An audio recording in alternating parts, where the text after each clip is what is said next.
Hi കൂട്ടുകാരെ, പുതിയൊരു വീഡിയോയിലേക്ക് എല്ലാവർക്കും സ്വാഗതം. അങ്ങനെ കാക്കത്തിയും കൊണ്ട് ആകാശ് സൗമ്യയുടെ വീട്ടിലോട്ട് പോയും കൊണ്ടിരിക്കുകയാണ് കേട്ടോ. ഈ സമയം കാക്കത്തി പാട്ട് വെച്ചിരിക്കുകയാണ്, ആകാശിൻ്റെ സംസാരങ്ങൾ കൂടുതൽ കേൾക്കാതിരിക്കാൻ കേട്ടോ. അങ്ങനെ ആ പാട്ടുമായി അവർ ആ വീട്ടിലോട്ട് ചെല്ലാണ്. എന്നാൽ ഈ സമയം സൗമ്യയുടെ വീട്ടിൽ ഓരോ സ്റ്റാഫുകളായി വന്ന് കയറാണ്. അപ്പോൾ വരൂ, അകത്തോട്ട് ഇരിക്കൂ എന്നൊക്കെ പറഞ്ഞ് സൗമ്യ സ്വീകരിക്കുകയാണ്. അതിനുശേഷം പിന്നീട് കൃപേഷാണ് വരുന്നത്. കൃപേഷിനെ സ്വീകരിക്കുന്നുണ്ട് കേട്ടോ. അപ്പോഴേക്കും രാജേന്ദ്രൻ വന്ന് പറയുന്നുണ്ട്, കബീഷേ എന്ന് പറഞ്ഞുള്ള വിധി വരികയാണ് കേട്ടോ. ഞാൻ കബീഷല്ലോടോ, തന്നോട് എത്ര പ്രാവശ്യം പറഞ്ഞിട്ടുണ്ട്, കൃപേഷാണ്. അങ്ങനെയുള്ള ആ രസകരമായ മുഹൂർത്തങ്ങളാണ് കേട്ടോ. അങ്ങനെ സൗമ്യ ഓരോരുത്തരായി സ്വീകരിച്ചും കൊണ്ടിരിക്കുകയാണ്. പിന്നീടാണ് കാക്കുത്തിയും അക്കുവും കൂടി വരുന്നത് കേട്ടോ. അതായത് ചാരുവും ആകാശും കൂടി വരികയാണ്. അപ്പോഴേക്കും സൗമ്യ, ആകാശ് നീ വന്നു, എന്തായാലും ചാരുവിനെ കൊണ്ട് തന്നെ നീ വന്നല്ലോ, ചാരു വരുന്നില്ല എന്നൊക്കെ പറഞ്ഞ് നീ നിർബന്ധിച്ച് കൊണ്ടുവന്നല്ലോ, വളരെ നന്ദിയുണ്ട് എന്ന് പറയുമ്പോൾ ചാരു ആകാശിനെ നോക്കണം കേട്ടോ. ഇപ്പം കണ്ടില്ലേ സൗമ്യ നിന്നെ നിർബന്ധിച്ചത്, അപ്പം ചാരു ഞാൻ നുണ പറഞ്ഞതല്ല എന്നുള്ള അർത്ഥത്തിൽ ആകാശ് ചാരുവിനെ ഇങ്ങനെ നോക്കണം കേട്ടോ. അപ്പോൾ എന്തായാലും ഇവിടെ തന്നെ നിൽക്കാതെ, വന്നപാട് നിൽക്കാതെ അകത്തോട്ട് കയറൂ എന്ന് പറഞ്ഞിട്ട് അവരെ അകത്ത് സ്വീകരിക്കുകയാണ് കേട്ടോ.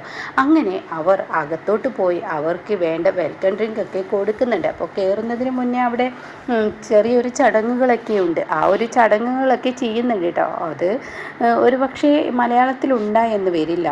അങ്ങനെ ഈ സമയം ഓരോരുത്തരായി വന്ന് ഇവർക്കിങ്ങനെ ജ്യൂസും അതുപോലെ തന്നെ ഇതൊക്കെ കുടിച്ചും കൊണ്ടിരിക്കുകയാണ്.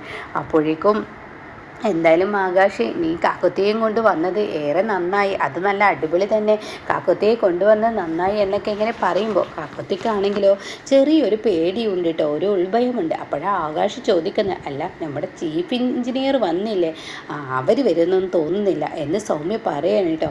എന്തായാലും ചടങ്ങുകൾ നടക്കാൻ പോവുകയാണ്.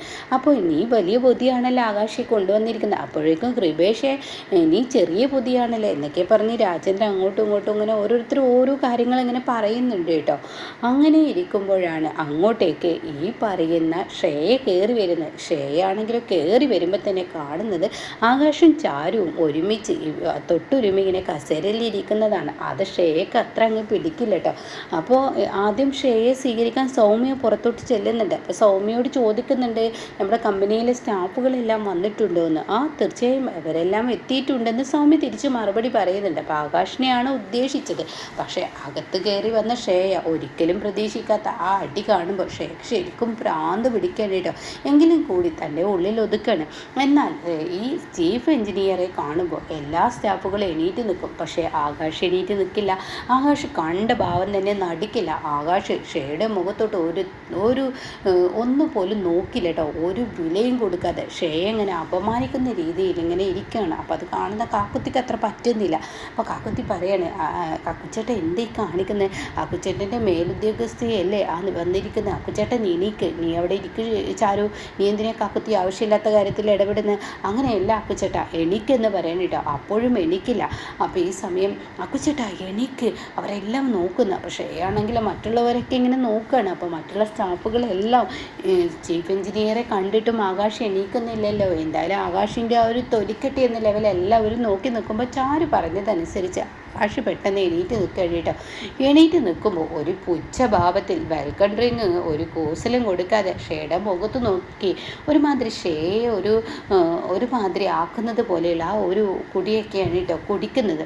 അപ്പോഴേക്കും ഇതാ ഞാൻ കൊണ്ടുവന്ന ഗിഫ്റ്റ് എന്ന് പറഞ്ഞിട്ട് സൗമ്യ കൊടുക്കണം. അപ്പോൾ പിന്നെ ചാരുവും കൊണ്ടു കൊടുക്കുന്നുണ്ട്. അങ്ങനെ ഈ സമയം സൗമ്യ പറയണേ, എന്തായാലും വീടൊക്കെ ഒന്ന് കാണണ്ടേ മാഡം, എല്ലാവരും വന്നോളൂ എന്ന് പറയണേ. അങ്ങനെ വീട് കാണിക്കാൻ ശ്രേയെ കൊണ്ടുപോകുമ്പോൾ ഉടൻ തന്നെ ആകാശിനോട് വരാൻ പറയാം. അപ്പോൾ ആകാശ് പറയാം, ഞങ്ങളിവിടെ ഉണ്ടല്ലോ, ആർക്കച്ച വീട് കൊണ്ടുപോയി കാണിച്ചോ, ഞങ്ങൾ പിന്നെ വന്നോളാം. അപ്പോൾ അത് കേട്ട ഉടൻ തന്നെ സൗമ്യ പറയാണ്, അത് പറ്റത്തില്ല, അപ്പം തന്നെ വാ എന്ന് പറയണ കേട്ടോ. അപ്പോൾ ശരി. അപ്പോഴേക്കും കൃപേഷും മറ്റുള്ളവരൊക്കെ പറയണം, ഇപ്പം തന്നെ കാണാൻ നമുക്കെന്ന് പറയാം. അങ്ങനെ ഓരോ റൂമുകളായിട്ട് എല്ലാവരും കണ്ടുവരികയാണ്.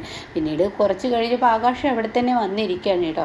അങ്ങനെ ഈ സമയം പിന്നീടാണെങ്കിലോ ഈ പറയുന്ന മുത്തശ്ശി അവിടെ എത്തുകയാണ്, അതായത് സൗമ്യയുടെ മുത്തശ്ശി. അപ്പോൾ അവർക്ക് അവരുടെ ഒരു ആചാരമുണ്ട്. നമ്മുടെ ആചാരം ചെയ്തു തുടങ്ങാൻ നമുക്ക് എന്തായാലും വീടിട്ട് വന്നവർക്ക് എല്ലാവർക്കും മുല്ലപ്പൂ കയ്യിൽ കൊടുക്കുക എന്ന് പറയണ്ട, പൂവ് ആദ്യം കയ്യിൽ കൊടുക്കുക എന്ന് പറയണേ. ഇത് കേട്ട ഉടനെ ഇത് തലയിൽ ചൂടണം, അങ്ങനെയാണ് നമ്മുടെ ആചാരം എന്ന് പറയുന്നത്. അപ്പോൾ ഇത് കേട്ട ഉടനെ തന്നെ എല്ലാവരും കയ്യിലോട്ട് മുല്ലപ്പൂ വാങ്ങുന്നുണ്ട് കേട്ടോ.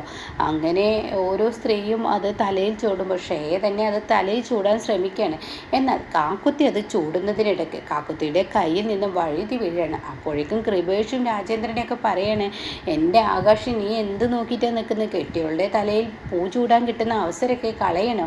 അത് വാങ്ങി അങ്ങ് ചാരുവിന് ചൂടിക്കൊടുക്കുക. അപ്പം അത് കേട്ട ശ്രേയക്ക് ദേഷ്യം പിടിക്കണം. അപ്പോൾ ഉടൻ തന്നെ ആകാശാണെങ്കിൽ തനിക്ക് ഇങ്ങനെ ഒരു വീണ് കിട്ടാൻ ഒരവസരം കിട്ടിയതിൽ അത്രയും സന്തോഷത്തിൽ ഇരിക്കുകയാണ്. അപ്പോൾ ആകാശം അതിനെന്താ ഞാൻ ചൂടിക്കോളാം. അപ്പോഴേക്കും കാക്കുത്തിക്ക് പേടി വരികയാണ്. കാക്കുത്തി പറയണ അതിൻ്റെ ഒന്നും ആവശ്യമില്ല, ഞാൻ തനിയെ ചൂടിക്കോളാം, എനിക്ക് തനിയെ ചൂടാനറിയാം, ഞാൻ ചൂടിക്കോളാം. ഇങ്ങത്താ കാക്കുത്തി, നീ എന്താ ഈ കാണിക്കുന്നത്? ഞാൻ ചൂടിക്കോളാം എന്ന് പറയും, ഞാൻ ചൂടിത്തരാം എന്ന് ആകാശ് പറയുമ്പോൾ ഉടൻ തന്നെ പറയണേ ഞാൻ ചൂടിക്കോളാം എന്ന് ശ്രേയയെ പേടിച്ചിട്ട് കാക്കുത്തി ഇങ്ങനെ പറയുമ്പോൾ വേണ്ട അക്കുച്ചേട്ടാ ഇങ്ങത്താ എന്ന് പറയണം. അങ്ങനെ ശ്രേയയെ പേടിച്ച് കാക്കുത്തി തലയിൽ ഈ പൂവ് വെക്കുമ്പോൾ താഴോട്ട് വീണ്ടും വീഴാണ്. അപ്പോഴേക്കും ആകാശ ആ പൂവെടുത്തിട്ട് നിങ്ങൾ തന്നെ എന്ന് പറഞ്ഞിട്ട് ശ്രേയയുടെ തലയിൽ കാക്കുത്തിയുടെ തലയിൽ ചൂണ്ടിക്കൊടുക്കുകയാണ് കേട്ടോ. ഇതങ്ങ് കാണുന്ന ശ്രേയക്ക് ദേഷ്യം പിടിച്ച് ഇപ്പുറത്ത് നിൽക്കുന്ന സ്ത്രീയുടെ കയ്യിൽ ഇതാ പിടിച്ച പൂവ് എനിക്ക് വേണ്ട എന്ന് പറയാണ്. അങ്ങനെ കാക്കുത്തിയുടെ ചുമലിൽ അങ്ങ് പിടിച്ചതിന് ശേഷം തലയിൽ ആ പൂവങ്ങ് വെച്ച് കൊടുത്തിട്ട് ഞാൻ വെച്ച് തരാം.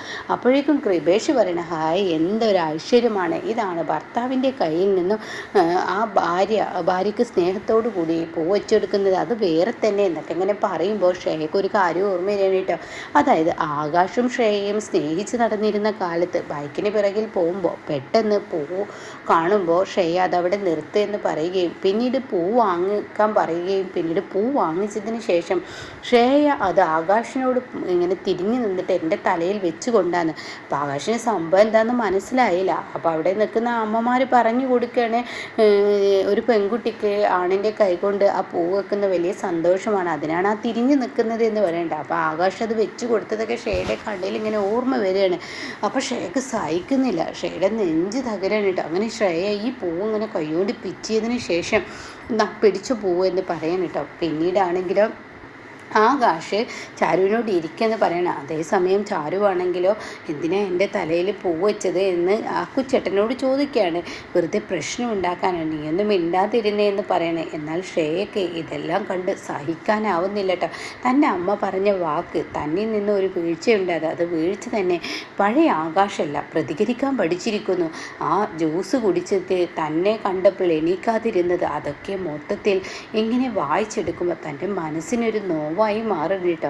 അങ്ങനെ ശ്രേയക്ക് ആകെ ഭ്രാന്ത് പിടിക്കാണ്. എന്നാൽ ഇപ്പുറത്ത് കാക്കുത്തിയാണെങ്കിലോ ആകാശിനെ എങ്ങനെയെങ്കിലും ശ്രേയക്ക് വിട്ടുകൊടുക്കാൻ എന്നുള്ള ആ ഒരു മനോഭാവമാണ്. ഇനി തന്നെ സ്നേഹിക്കുന്നില്ല, ഇനിയിപ്പോൾ തൻ്റെ ജീവിതം ആകാശേട്ടൻ്റെ ജീവിതം ഞാൻ കാരണം തകരരുത് എന്നൊക്കെ കരുതിയിട്ടാണ് ഈ കാക്കുത്തി ഇത് ചെയ്യുന്നത്. പക്ഷേ കാക്കുത്തിക്ക് അതിലേറെ കടുത്ത പ്രണയമാണെന്ന് ഇനി കാക്കുത്തി മനസ്സിലാക്കാനിരിക്കുന്നുള്ളൂ. തൻ്റെ പ്രാണനേക്കാൾ കൂടുതൽ അക്കുച്ചേട്ടനെ താൻ സ്നേഹിക്കുന്നുണ്ടെന്ന് അറിയുമ്പോൾ തീർച്ചയായും വിട്ടുകൊടുക്കില്ല കേട്ടോ.